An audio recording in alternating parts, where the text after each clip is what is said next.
Thank you. This is the 28th of May, 2013. We are with Dr. Robert Butler in his home in New Westminster, and this is Pamela Stern and Ken Bowder. And we've been talking to a lot of different people who have worked on the waterfront in New Westminster, who's live in New Westminster for long periods of time and have a connection to the river and the waterfront in some way. And Ken thought that you would be a great person to talk to about the Fraser River and the waterfront here. Yeah, sure. And sort of the impetus of this is to get an understanding of your life in New Westminster and your professional life along the river. It may go in different directions. We're not constrained by any particular item. We're looking for stories that you have about your life here and your work here. And it does center around 1945 to current is the range that we're working in.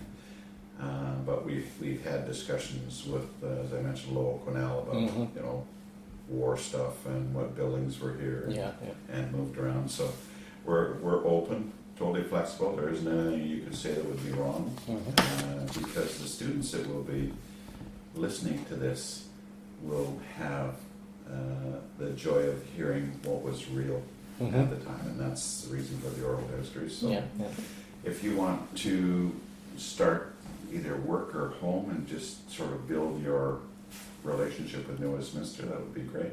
Okay. It actually starts longer. We're 1945 with the family. Okay. My family originates from one of the Royal Engineers who set up New Westminster, right? So he arrived here from England and settled up in Sumas, up near Chilliwack. And so the family has a long connection going back to that period. And so that was the Halls, William Hall. He was the Royal Engineer. And then they intermarried with the McGilverys. That was Donald McGilvery, who was the first MP, I think, for the valley. So the family has that double connection up there in the valley, up in Chilliwack. So the McGilvery Slough is named after him. And, okay. Yeah, it's kind of neat. And then the Butler side of the family is out of Ireland, came to Ontario, and then married into the family that was here. So I'm a few steps removed from the Hall. Okay. And so we have his biography, William Hall's biography. It's up in Chilliwack, and I've had a look through it, and I know the connection back to England and all of that. So it's our roots go a long way back. Okay. And when did you move to New Westminster?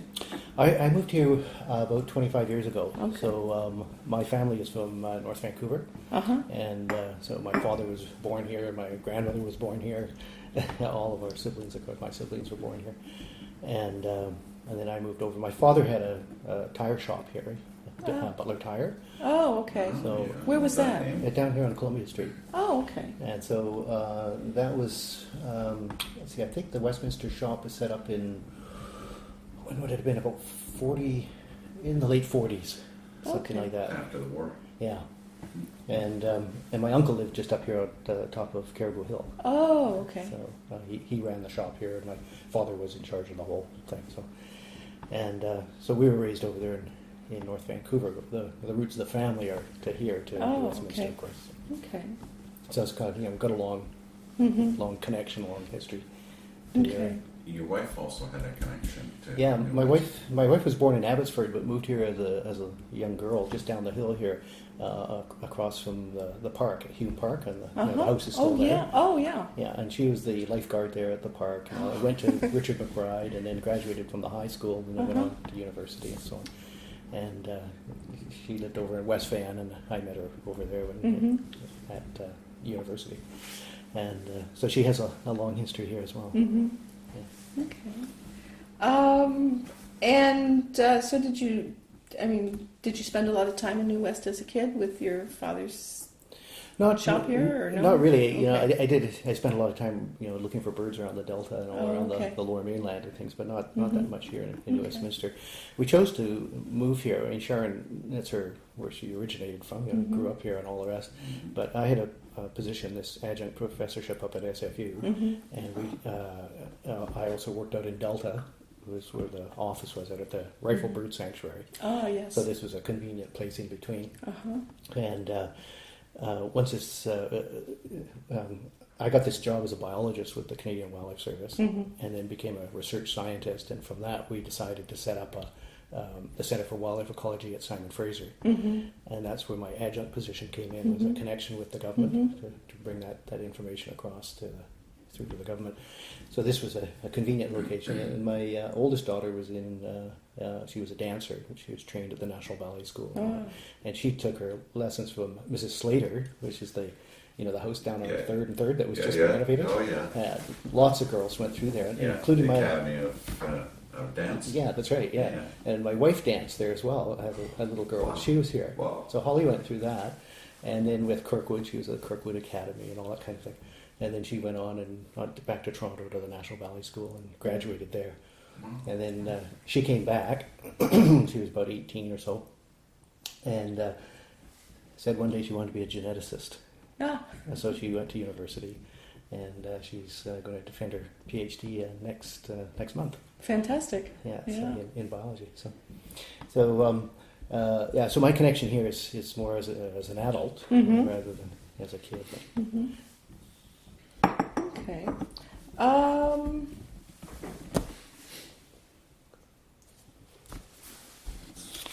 Do you want me to talk a little bit about birds? Yeah, tell me Things that are about here, birds. how- Tell me about how- birds in New Westminster and birds at the Well, water. let me just tell you in general Okay. what's happening Okay. here. But when I joined the Wildlife Service in the late 70s, there'd been a few counts of birds around in the Fraser Delta, which includes right up here to New Westminster. And I had a look at it, and I realized that only a tiny portion of the Delta was protected, even though there was these huge numbers of birds going through. And there'd been a few counts of things, but not a lot. And so I decided, as one of the first things as a biologist was, let's have a review of what we do know. And some of the stuff had been published, and an awful lot of it was just in the grey literature and reports and so on. So I started to collate all this stuff together, and it just opened my eyes on the numbers of birds that are passing through here. And there's just a bunch of programs, international programs, to designate areas of importance around the world. And I had a look at one of them. This is called the Ramsar program. It's through the UN, and it's the Wetlands for International Importance. I had a look at that, and the Fraser Delta with one species exceeded it 3 times. Just a single species was 3 times what the criteria was for all birds. Oh, that's right. And I realized, this is unbelievable. It's here. So I tallied it all up and summarized it all, and then wrote this report on it, published it on the international importance. And out of that came a whole bunch of designations, which is kind of nice. It took a long time. But we actually got a Ramsar designation here just a few years ago for the Fraser Delta. So it's on the highest level in the world. Does that cover the whole delta? Yeah, the delta and even parts of the wetlands up here, Pit Meadows and okay.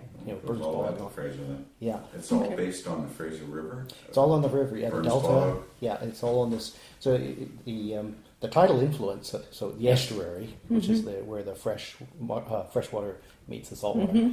That estuarine effect is up to New Westminster. The salt Right, ridge will and, come and up. that's very biologically productive. That's right. Yeah. Yeah. So when we get this freshet that's coming through now in the spring, the fresh water will flow over top of the salt water because it's less dense. And so you'll see it when you go across on the ferry. You can see that brown line, and then it all of a sudden stops, and that's the end of the fresh water and the salt water. Where the salt mixes. Oh, okay. Yeah. Yeah. So if you think of this as in the springtime with all this freshet coming down, all that colored water, of course, is sediment. So it's like a giant hydroponic garden out there, and that every spring it gets this fertilization from all this silt that comes down, and then the marsh grows as a result. So we have that extensive marsh off Richmond Delta, all the way up the river, right up here to New Westminster. There's little pieces along the edge of the river, Right. and that's just absolutely critical to the whole functioning of this ecosystem, because those plants, when they die in the fall, the little bits of those things, then they trigger the food chain there. So think of it this way: that these little pieces of broken grass and things as they dry it, and so yeah, it gets coated first with bacteria, so it becomes sort of candy coated, and then once the bacteria on it, then other things can feed on it. And so then it connects to the invertebrates like the clams and the crabs and things, and the fish and the small salmon and all that feeding on that. And then of course there's the things that feed on the crabs and on the fish and so on. And that creates this rich amount of food. So you have things from the plants that birds can feed on. There's the all those invertebrates, the things that are in the mud. There's even a layer of biofilm I'll tell you about in a minute. It's on the surface. It's all diatoms. That also feeds animals. There's the small fish, and it just goes on and on. So everything, it connects all the way through to the killer whales that come up into the estuary, and the grey whales that come by in the spring, and all that. It's all connected to this flow of the Fraser. All this richness, and as a result of that, the Fraser then attracts all these birds, large numbers on migration, and he's trying to do. I guess he's trying to get something to the nail saw. So when I tallied this all up, and I looked at where these birds were coming from, I realized there's birds from Russia, the snow geese that come down here. There's birds like the western grebe that breed in Manitoba that come out here. There's sandpipers coming from Alaska. There's ducks from the interior of British Columbia. And it's millions of birds coming through, pouring through, landing on the delta, and some of them heading south, going as far south as South America. So I could take you outside today if you wanted. We could go out and I can show you a bird that spends the winter in the Amazon basin. Oh, okay. Here. Yeah. Right here in the neighborhood. Right here in New Westminster. Not the flicker, is it? No, it's the black-headed grosbeak. Oh, And so- okay. Really? Yeah, so they come all the way up, and the purple martins as well that are nesting now around the delta. They're all from there as well. When you talk about the delta, we're talking from the sandheads to the North Arm and then funneling right up to New West. Right. So New Westminster's the head of it. It's the head of the delta. And if we look back historically, of course, when this was all covered in ice, Yes. there was no Fraser River. But as the river started to form, of course, this is where the delta first appeared. And so the area around Queensborough would be the oldest part. That's the start of the delta, as it started to fan out. And when that happened, all the first people that came in onto the coast, settled there. So that if you look at the Glenrose Cannery site across by the bridge, the other end of the Alex Fraser Bridge, that's one of the oldest sites on the coast. I think it dates back about 9,000 years. And it's quite interesting. So it provides a history, too, of what was here in the past. So we've done this with archaeologists, gone back through these sites and looked at the bird remains that are in them, and you end up with pretty much the same species that are here today. So there's eagles and swans and ducks and and gulls and all this kind of same sort of suite of fauna. So it shows that these things have been here for a long time. We know that some of them are actually starting to evolve into new species here too. We have our own subspecies. So the crow that's here, and this is our coastal crow. It's not found anywhere else. Okay. The heron is its own unique subspecies, a coastal subspecies, and there's lots of others that are just here. Okay. The herons aren't migratory? No. Oh, okay. No. An interesting thing with the heron, I was looking back, trying to see where some of these animals are depicted in archaeological Reference points. Yeah, and I found this pestle from the Marpole site of a heron. And I think I have to check again, but I think it dates back 4,000 to 5,000 years ago. And on the wing of the pestle is that ovoid eye shape that you see in West Coast art. So it means that art form is 4,000 to 5,000 years old, and it's on a heron. Is that the same as the peacocks that have an eye shape on the wing? Yeah, it is somewhat similar to that. That's right. Yeah, Okay. yeah.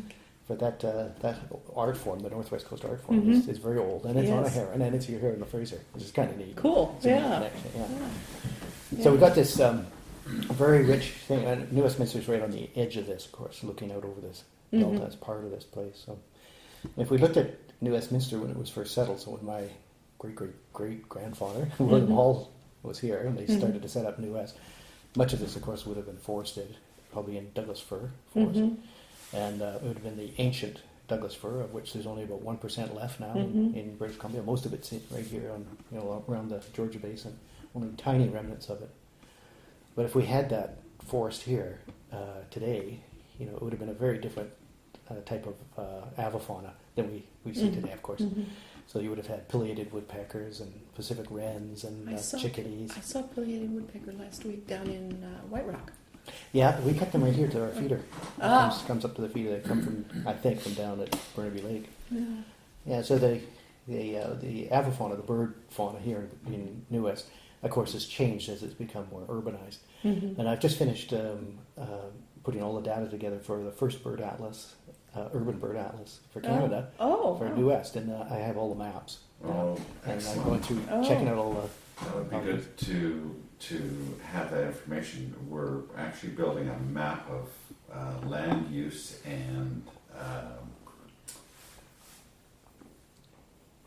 ownership of land along the Fraser River at Mhm. New Westminster, and to overlay that with where your work is would be cool if that's a possibility. Oh, of course, that's the whole point of it. Yeah, Yeah. exactly. And these will be they're on it's on our website. It is now. on our website, but it'll Initially.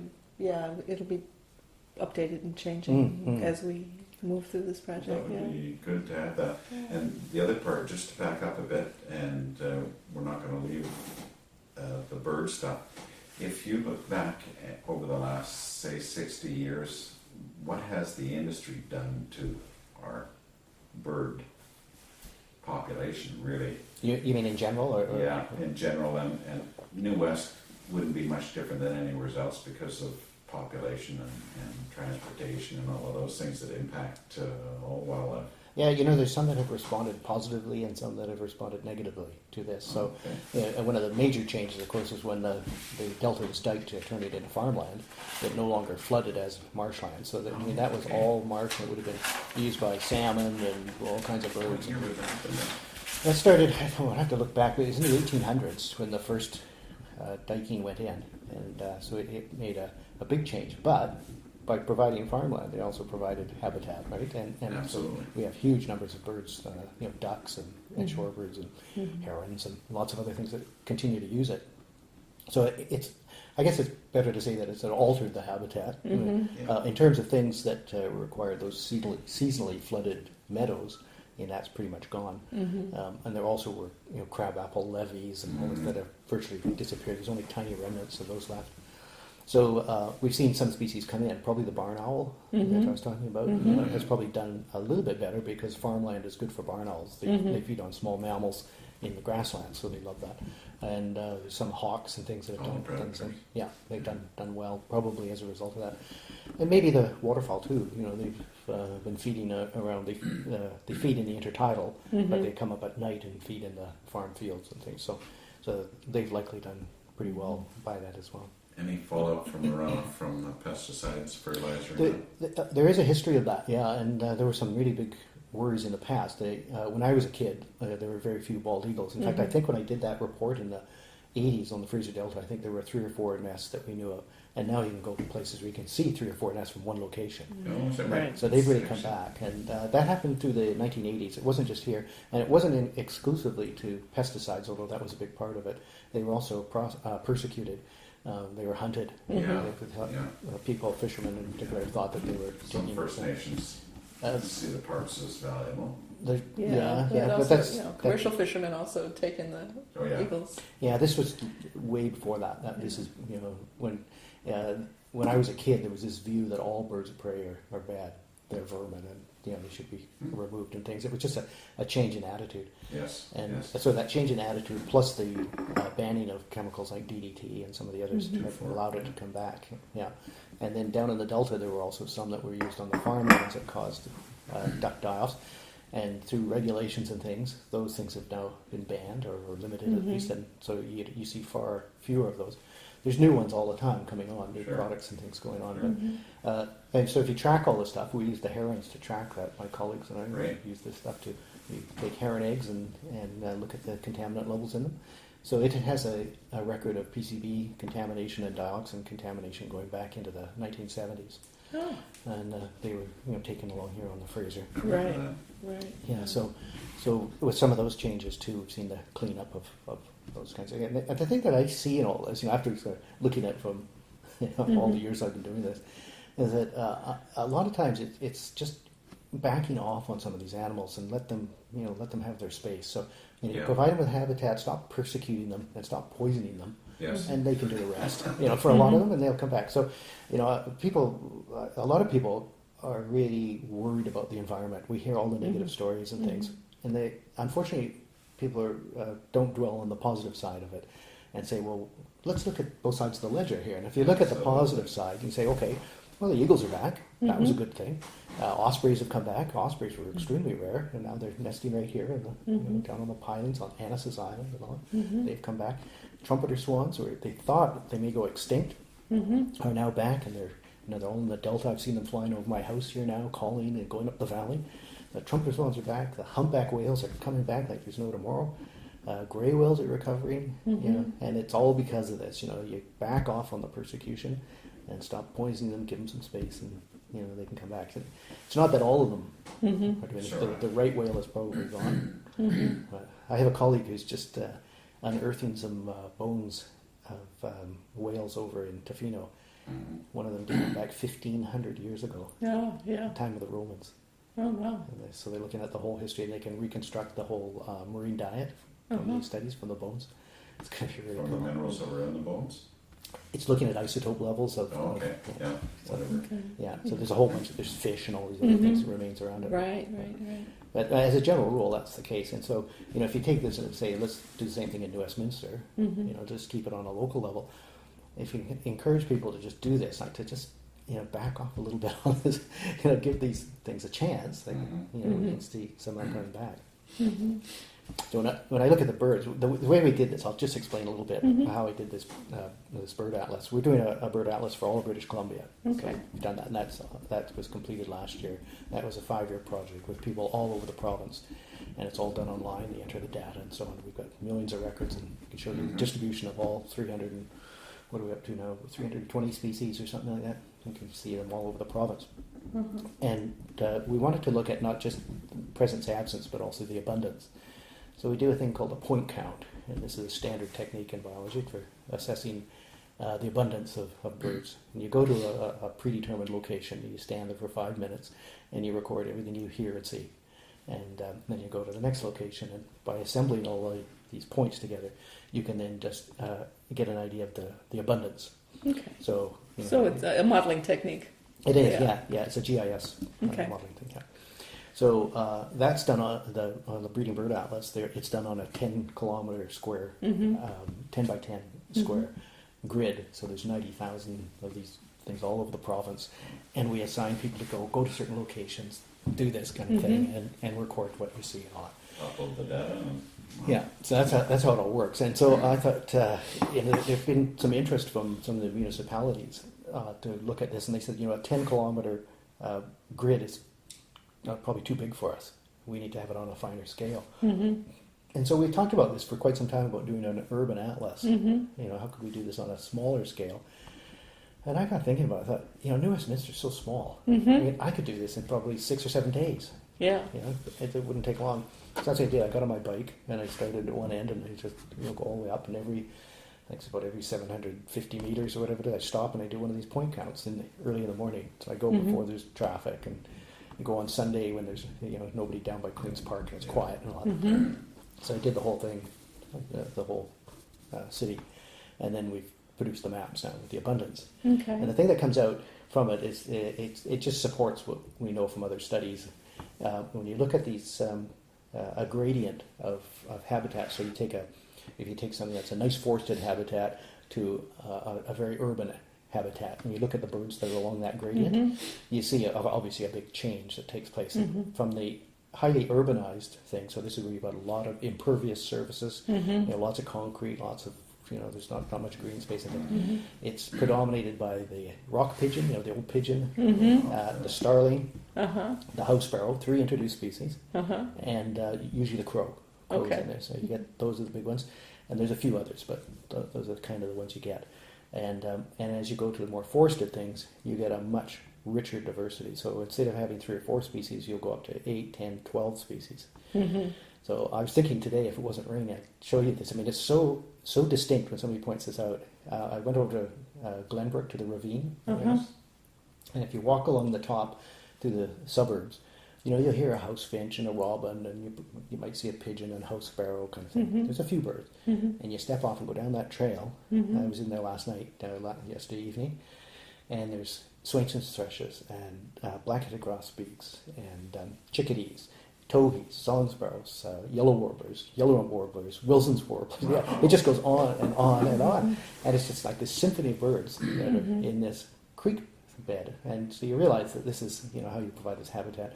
And the analyses that have been done have shown that really what it is it's not just the forest, it's the kind of forest. So if you go to Queen's Park, for example, there's not a lot of birds in there because there's no understory. Right. There's all the canopy. You've got the canopy species and a few up Yes. there, but you don't have any of the understory, right? And as a result of that, you're kind of in between this, you know, highly impervious surface and this Glenbrook ravine. It's somewhere in between. And this is well established by so many studies that, you know, if you provide that understory, you'll get more birds. They're even showing it in Haida Gwaii and out here in the Gulf Islands, where there's a lot of deer now. And the deer are taking out the understory, and so the bird populations are going down, right? Just because of the deer. Yeah, they're eating away. Right. And if there are no deer, they've done experiments like this. You take deer off islands, or you go to islands where there are no deer, and all the birds are there. You know, the whole suite of them. So it's pretty clear that this is what we've got.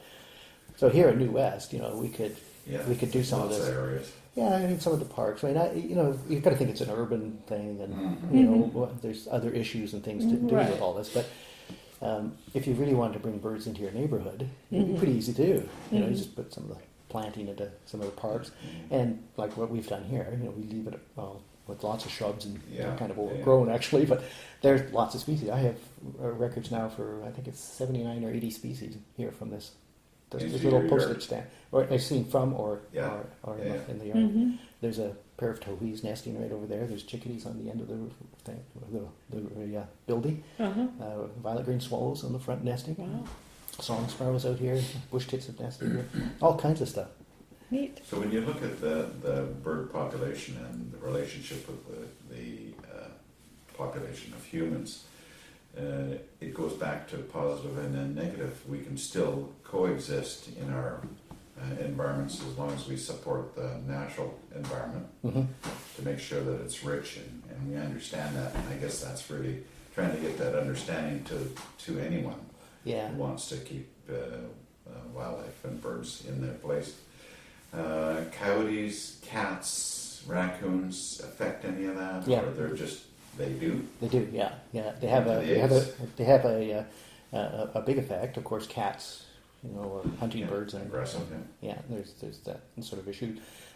Probably a bigger issue is just the windows themselves. Birds colliding on the windows, and we're working on a guideline for Vancouver City on this very thing.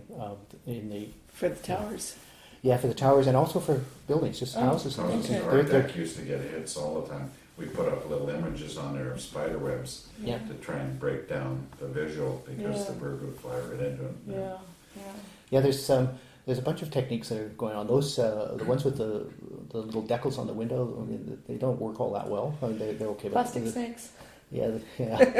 And but there is bird-friendly glass now. The problem is that the birds see the reflection and they think there's a shrub there or a tree. You know, it's just reflected. Is that what it is? It's a reflection they're flying to. Yeah, and the work that's been done on it shows that, you know, even the birds that hit and then fly off and kind of shake it off end up with you know, brain problems and things, and there's a high mortality.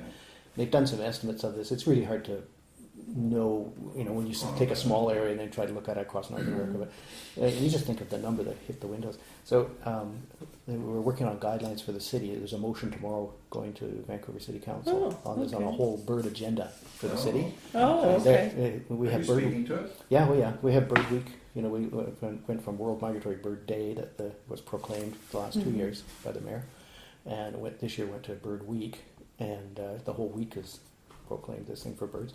And so there's a bunch of events, talks and walks and things, and we're going to build it each year into a bigger and bigger event.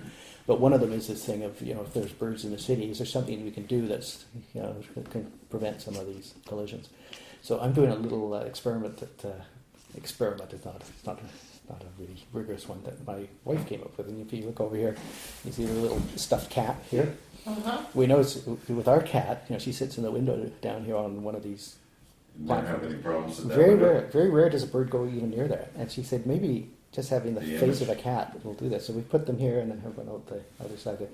And so far, we haven't had any Yeah. collisions, but there aren't as many birds as there are in the winter. So Right. it's not Yeah. a rigorous thing, but we just yeah. No, play I've done on that it. with a plastic snake. So Yeah, same thing? yeah. Yeah. But anyway, the idea is to try to make them more friendly. You can buy glass as well that doesn't have the reflection, but is very expensive. Mhm. Oh, the non-glazed stuff? Yeah, Yeah. it's bird-friendly glass and all that. But it's a big issue in the east, in particular. The towers. Yeah. Not so certain here, so we want to look at it. Some Mhm. people have been out to check around the buildings during the fall migration, and found a few birds, but it doesn't initially look like it's as big as what we found in Toronto and Right, other places. But they're going to look at it anyway. So, Okay. Would you say the birds live in the urban area? I mean, pigeons, I understand, but nesting actually in the Oh, yeah. 6th and 6th where the old post office used to be down there. There's a condo site there now and community policing, but all of those buildings on Columbia Street, would Yeah. they be? for sure, I mean, if you hear a bird singing, it's likely nesting because Oh. it's on a territory. Okay. And the male is singing, advertising this, right? So it's probably got a nest there. Yeah, there's a good chance of it. So,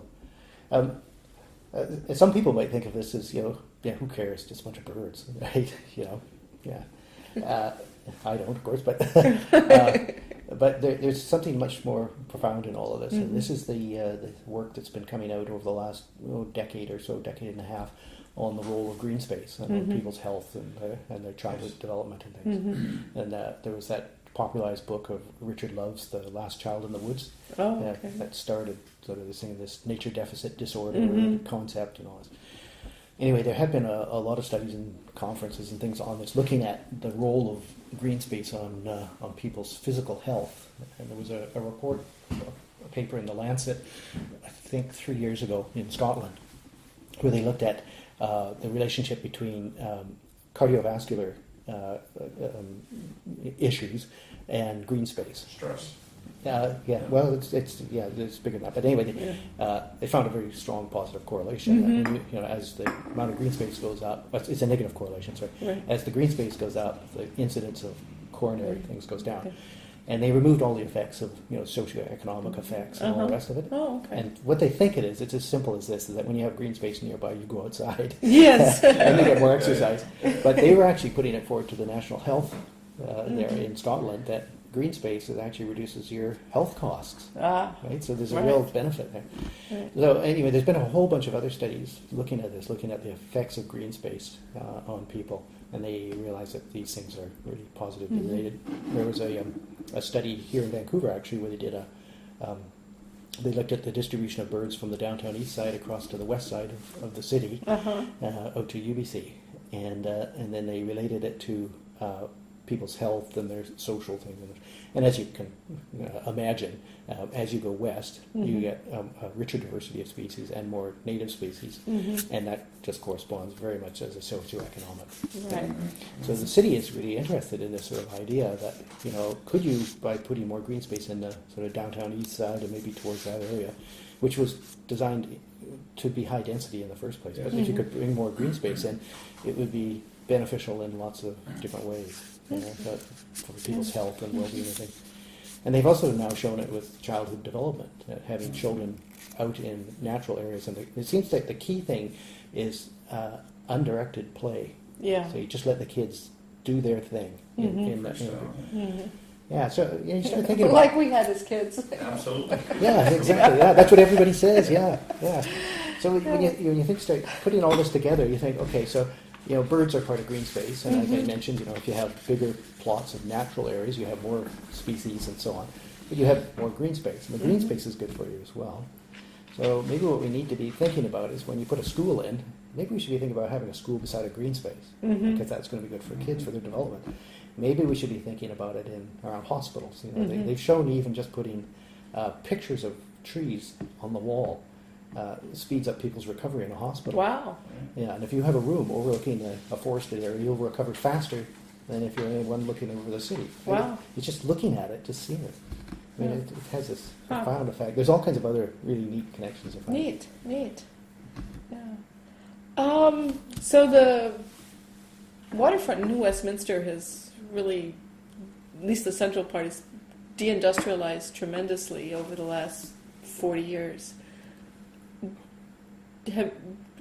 What does that do for bird populations? And Well, it would come back to how much green space is planted along there to Okay. for the birds. Mhm. But one of the things is that along Sapperton Landing, that's Mhm. been started. There's some recovery there, so that there's a little bit of a marshy area and things. Mhm. All of those things contribute. It contributes directly to species that feed there. It would be there'd be an area that would produce insects, and so you'd see more barn swallows and nighthawks and that kind of thing. But it also is indirectly, like I was saying about the estuary, because all that is going to contribute as detritus into the estuary and be part of that food chain. And it also provides places for salmon, all the young salmon Right. coming out of the rivers. They need those places to rear before they head out to sea.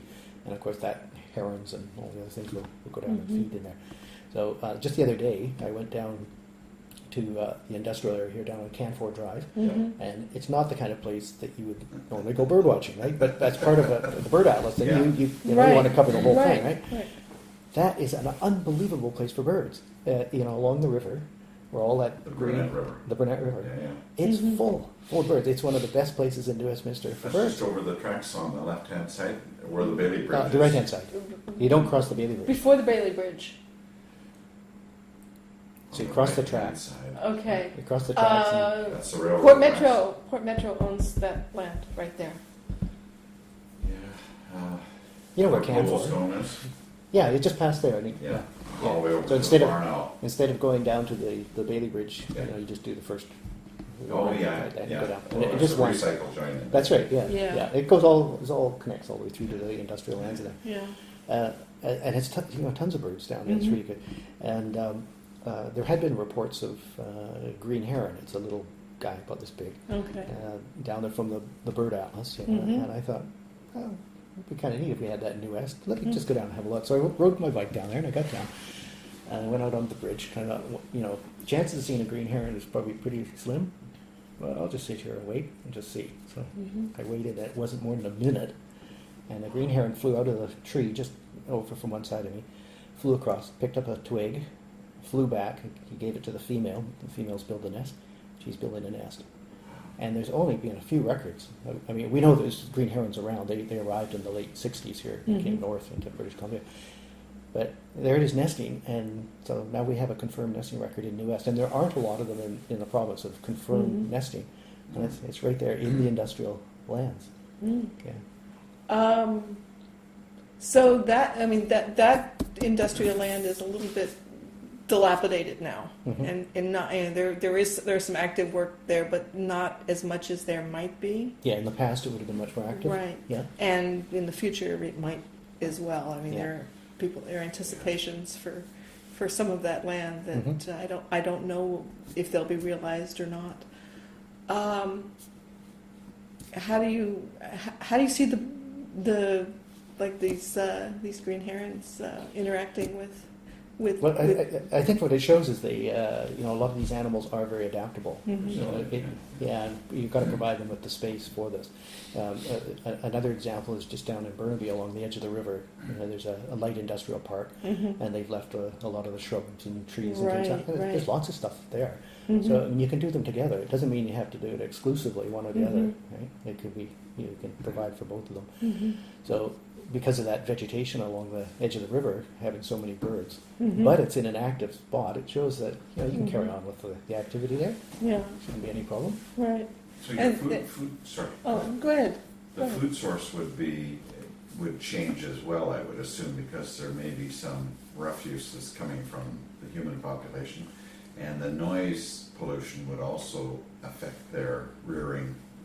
I'm assuming, but I don't know. Yeah, I don't think so. I mean, there have been studies on the effects of noise on birds, and they're trying to sing to advertise they have a territory. Yes. And this is a problem for some of them, and they've shown that there are some effects of that. Just in very very noisy, busy areas. Sure. But I don't think that's a big issue here. Wow. I wouldn't be concerned Yeah. about that. The main thing is to make sure that some of those habitats remain. Yes. And try. And the other thing is, once you're aware of this and you realize you've got all this stuff around, industry can respond to this and they can Yes. say, look, we've got this stuff right here. Let's not mess this up. Let's just be Don't proud put of down it. in your barrels there.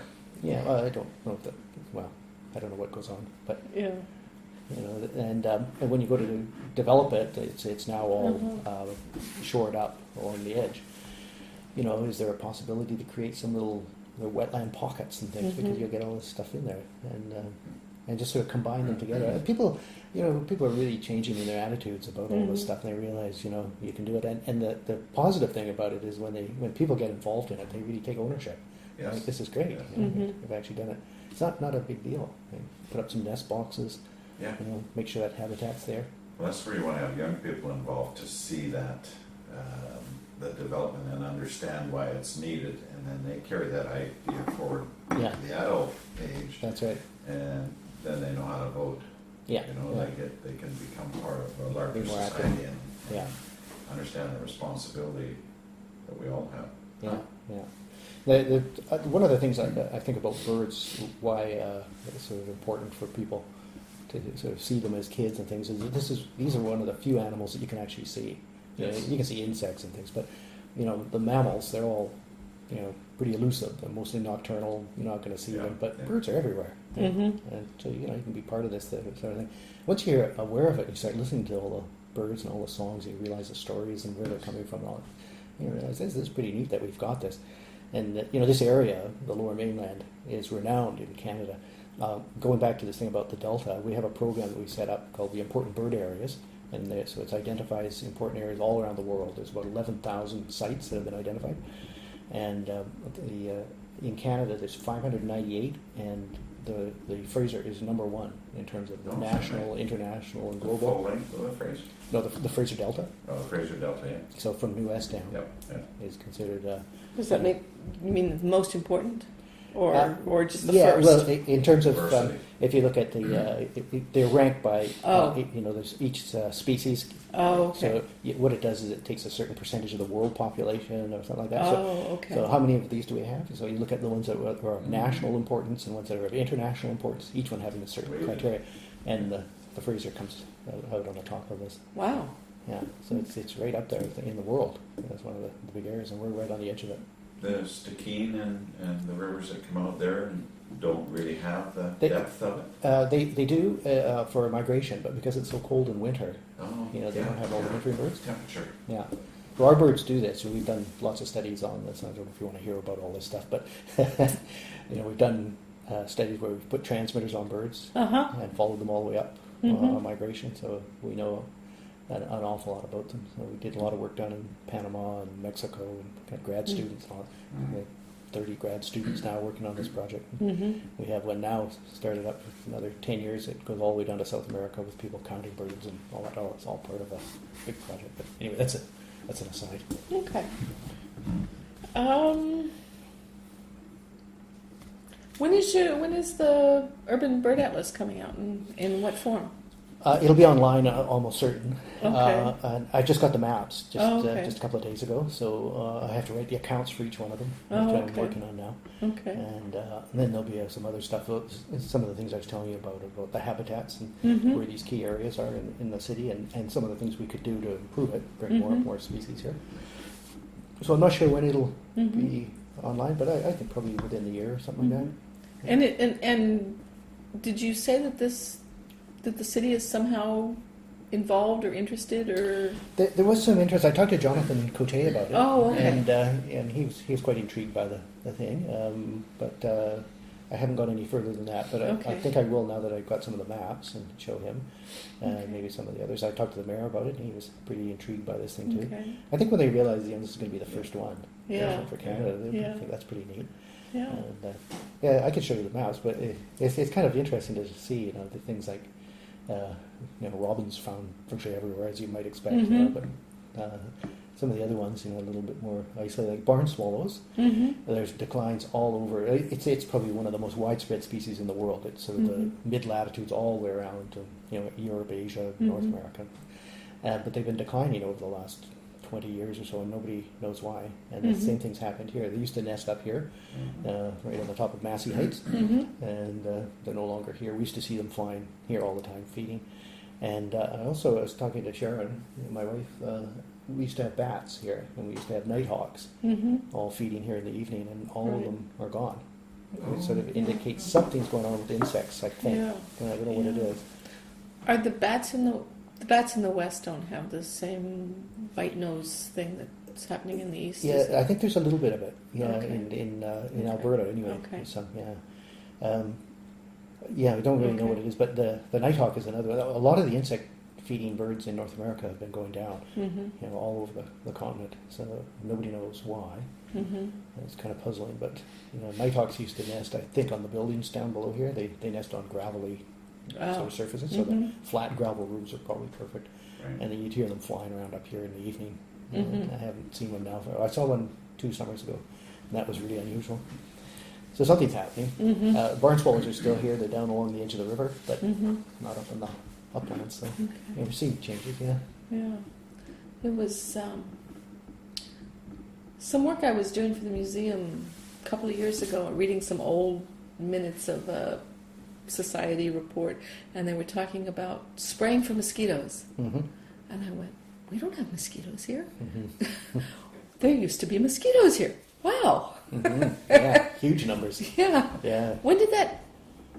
Do you have any idea when they disappeared? And I assume we must have filled in the waterfront. And so Well, Yeah, I mean, they've been spraying probably, Right. well, when did they develop sprays? In the 40s, I right, guess. Yeah. right, but Yeah, and they still have one that keeps them in a juvenile stage. They still apply it. Oh, okay. But if you read the old accounts, read Simon Fraser's account, and he talks about this, that Right. swarms at Yeah. Sumas Lake. Yeah. I think the native people there had houses out on the lake, elevated ones, and Yeah. try to get in the wind to get away from Yeah, them. And, yeah. Yeah. Well, these reports were from the '60s, and they were, worried about the mosquitoes. So yeah. we weren't worried about the mosquitoes in the 60s, I'll tell you. you weren't? No. We Okay. had lots of smoke around us. Oh. These were the genteel ladies of the Historical Society. Oh, okay. They didn't roll their own then. But you have hit on an interesting thing, because you end up with these sort of conflicting or potentially conflicting issues, and these become these sort of social, political issues that have to be taken on. Right? Yeah. Ken, you have any other questions? Would you be interested in doing any guest speaking things if we had a venue for that to talk about the bird thing and Yeah, I mean, I could do something with what I have here on the bird atlas, showing some distributions. yeah, that would be super. I think that might be I think what would be a lot more fun would be to actually take people on a walk. That's a possibility too. But So you want to do it, sometime sort of May, June, maybe even early July. After that, birds stop singing. Right. Breeding season's over. okay. So right now, this is the peak time, and Okay. Yeah. and it is just profound when you walk into the forest and hear this. Yeah. Hume Park's another great spot. Okay. Yeah, I bike through Hume Park, so. Oh yeah, we'll listen for it. Yeah, I mean, even if you don't know the names of the birds, you just listen for them. And I often take my bike up along the Burnett River, and it's just like a symphony going along, and you're hearing them coming on, all these birds as you're going, singing away. It's pretty cool. Now you were talking to me about Mick Vicker Uh-huh. was another contact person who has lived in New West and Well, he doesn't live in New West. He lives in Port Moody, Port Moody, but but he knows the river. Not just the river, but in the whole coast intimately. His grandfather was a tug operator. oh, okay. Yeah, and We do have who's the fellow from Point Grey Towing? There was a retired. He was the owner of Point Grey that came to one of our steering committee meetings down at the Key. He was involved originally. Oh. You know that man I'm talking Yeah, I about? do. He's retired. Lives down at the Key. Yes. Yeah. So this Got would be got a big photo album. this would Yeah. be another fellow that may have that history on the river. Russ. Cooper. Russ. Yeah. Mm-hmm. Yeah. Yes. So it'd be good to get the name, his name, and a contact number. I'll phone Kelly and have a chat with him. But I think we've kind of filled the spot for the bird side of things for now. But we want to keep you active if you're game to do a walk and or speak or a speaking presentation thing. And where we're going we really haven't flushed it out yet, not in my mind. These Yeah, guys. we have some Peter ideas, but yeah, it's Peter not and all. Pam, they have, I'm on the periphery here, just kind of enjoying. Yeah, This yeah. is really neat. Yeah. We really appreciate your time as Oh, well. yeah, no problem. Yeah. This is, you know, the more you get quality information from a source that you can track back to a real event, Mm-hmm. makes it more value instead of the sort of the 15-letter texting event that's going Yeah, on yeah, now. yeah. We want to move away from that to Oh, we'll have some of that you too. are. Yeah. Well, it adds to the quality of education in my mind, and all of this is a function of where we want our young people to be at the end of the day. Yeah, no, Well, we- Rod would be good because he's a retired school teacher. He won the Prime Minister's Award for teaching, and then he just keeps winning accolades for all of his stuff. And he knows the river intimately and all the coast. And when I was doing the bird surveys, I wanted to get to the little islands, on Queens Reach and down to Poplar and all that. So we put our Zodiac in up at the bridge here and came down. And Rod's, when he comes by, he's telling you about the Edgewater fortune and the history of this thing. He's telling you, and he knows all about the boats and everything, anything to do with the nautical stuff. He knows why the ships, the ships came to New West because of the tide. Mm-hmm. The tide will allow you to bring up. He knows all this stuff, and about the bridge and he's just, so we do tours. We do if people want to go on them. He does this one a real estate tour out of Port Moody. He knows all the houses, all the people. He does that, and he has his own marine center over there in Port Moody. We were there yesterday with the kids, and he takes students out. And they do a plankton tow, and they come back and they look at all the stuff under microscopes. And he's just a fount of information. A great guy, Okay. And Do you have his phone number? yeah. I'll tell you what it is. It's right here: 604-469-9337. 337. We also have one of the associates, I guess, in this grant is a man who does a lot of the repair on the Samson. Oh yeah, Right, so there's nautical history inside the grant company, and I wouldn't mind sitting down with that fellow, but Mark, yeah, no, okay. yeah, we can do that. Well, 'cause you know what? worked We at need to do an Tugboats interview on with this. you. We need Oh, to do yeah, an so you interview got with lots in Mark. yeah. No, I worked all the chippers. We used to haul chip barges out of New Westminster over to through Poirier and Active Pass to the pulp mills. Oh yeah, over the I was an Harmac engineer. down at Crofton there. Yeah, Yeah. I was an engineer for quite a few years with Rift over. Oh okay. Yeah. So traveled there and then traveled from Alberta to Frisco Oh yeah. and then back up to Powell River and then down again Yeah. as a regular run. Also worked on the Queen of the North Oh. before it sank. I had nothing to do with what was going on the bridge. And you weren't there that day. Yeah, even if I was, I wasn't. That was terrible. That was a beautiful vessel. Yeah. It really It was was, wasn't it? beautiful. Yeah. That was out of Sweden, I think, wasn't Stena it? Danica was Yeah. the name of it. Yeah. I was the 6th engineer on board that thing. Oh, you were? Yeah. Huh. And they institutionalized. We used to have a copper dance floor. Oh, is that right? And they stripped it down and put a hospital green everywhere Yeah. and turned it into an institutional ferry. But deep sea going, no crew really required to be in the engine room at the time. And it's set up for an engineer really well, so you know what you're looking at when you're out walking around and surveying. It was a neat vessel. My accommodation was better than anybody's as the 6th engineer. Really? I had a room that was 3 times bigger than the paying staff. So how did you swing that? No, maybe we don't want to ask. No, it's got nothing to do with me. It was what when it was built, it was a Swedish vessel, or a German-built vessel built for the Swedes, and it was on their coastal run. And they were heavy into the officers of the day. So the officers were the princes of the vessel. Any engineer, you just ask them, or captain, they're the leader of the pack, right? Yeah. So their accommodation had to reflect that. Yeah. And then the paying chaff, they got what they got. So, but it had nothing to do with me, my accommodation. I didn't mind it, but it's that trip from Port McNeill up to Rupert and back is just awesome. Yeah, yeah. The fjords, the saltwater fjords on the way up there. Mm-hmm. A day and a half it would take us from Port McNeill to Rupert. Beautiful. Yeah, yeah, Nothing there. yeah, I mean, a That's few fish beautiful. camps that are left over there, but yeah, British Columbia is just awesome. yeah.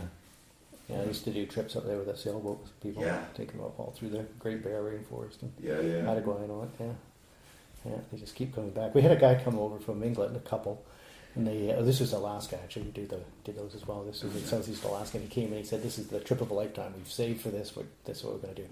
And he came over with his camera and all the rest, and we took him out. I remember this so distinctly. This guy, it's never been to North America, and he arrives in Alaska and he gets onto the boat. The next day we head out. He's still jet lagged. He and his wife.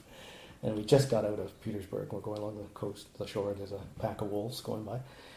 And a little bit further up, a pod of orcas go by. And then we get a little bit further along, humpback starts to breach with her calf. Wow. So this was half a day, right? We started at noon, and then we pulled into this bay, and there's a brown bear on the beach. And he was just beside himself. The next day, we pulled out, and this is, I don't know if you know Frederick Sound. It's where all the I know humpbacks the come. name. Mhm. Yeah. We pulled out, and the sun was rising, so it's one of those, it was fog all over the water. And it was just golden, the whole light, Yes. and absolutely calm, of course. Yes. You know, we pulled out with the boat, and you could hear the humpbacks breathing, but you couldn't see them. And then they start the bubble net feeding, you know, they go down and blow this ring of bubbles, it drives all the herring together, and then they come up out of the water. And we could hear it, you know, we just inching along with a sailboat, and we got up, and then there they are, in this golden thing, and these whales out of the water. He was just beside himself. So he came back for 3 more trips. He said, I've got to come back. So he came back on a bunch of other ones too. So, Wow. yeah, it's pretty. Absolutely excellent. Mhm. So Robert McVicker is a good resource. Anybody else you Uh, think of? Rod McVicker, Rod. ROD, yeah.